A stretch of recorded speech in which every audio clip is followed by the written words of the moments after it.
Revelation 3410. From the 18th of January 1945. World Order. Divine Law. The world order cannot be overturned forever, for it is determined by divine law, and this is inviolable.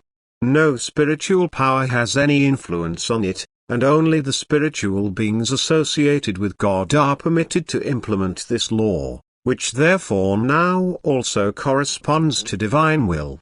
Thus only the human being can sin against the divine order, that is, he can have the will to do so, and in this he is not hindered. However, even then he is not able to overturn the divine world order, that is to completely abolish his law, but he can only seemingly interfere with God's order, but at the same time he is burdened with the consequences which are to his own detriment.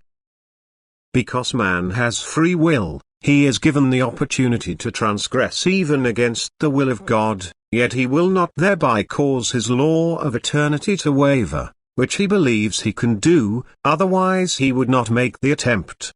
But the attempt is already a sin against God's wisdom, love and omnipotence.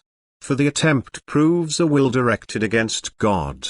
The whole of creation is based on divine law. The spiritual kingdom and the earthly kingdom are governed by God's law. Spiritual and material creations exist and move according to divine order, and all beings must bow down to this law. They must adapt themselves to the world order, otherwise they manifest a will contrary to God and exclude themselves from the blessings of divine order as being outside the law. Living in the order of God always means harmony and imperishability, it means a state of bliss. However, that which believes it can exist outside the divine order will also vegetate in an ungodly state until it voluntarily submits to the divine order. For profoundest wisdom was at work, and the divine law, the entire world order, the structure of earthly as well as spiritual creation also corresponds to it. No being, however, surpasses the wisdom and omnipotence of God, and in the state of perfection the being completely subordinates itself to his wisdom and omnipotence and completely submits to his law from eternity. It lives and works according to his order and does not transgress against it in the slightest.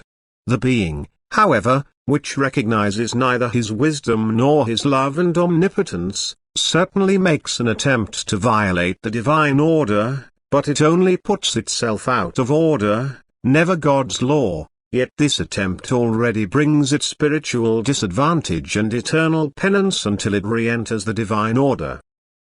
Amen.